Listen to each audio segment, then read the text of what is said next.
things from people who were born in the late 1800s. My great-grandmother was born in 1892, 1894, somewhere thereabouts, because there were no records of her birth. The only thing that we had was oral history, stories handed down, traditions handed down, and so we were able to trace back and approximate the year when she was born. She died at 102 years old. I learned a lot from her. I learned a lot about the folklore, the bush medicine, the old sayings, the mentality, the ways of the Jamaican people, how we should be, how we should love one another, care for one another. We seem to have lost that. The generation of the 80s and 90s seems to be children born of younger parents.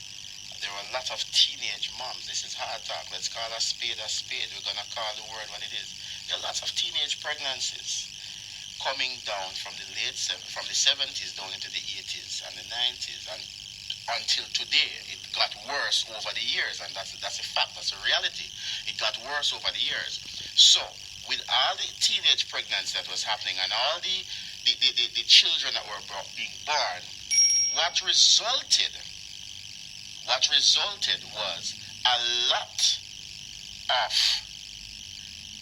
children that are born to mothers and fathers who were not yet ready for parenthood. Now, we have an issue with that in today's generation.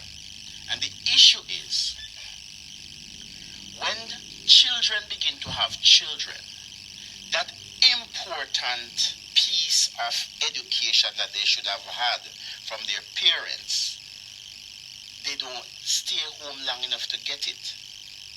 They are usually thrown out into the world like a bird kicking picnic out of nest and say, learn to fly. And then they go to the school what we call school of hard knocks and kick rock stone, buck toe. In other words, you make the mistakes and you learn from them. But then sometimes it takes young people years to make certain mistakes. And it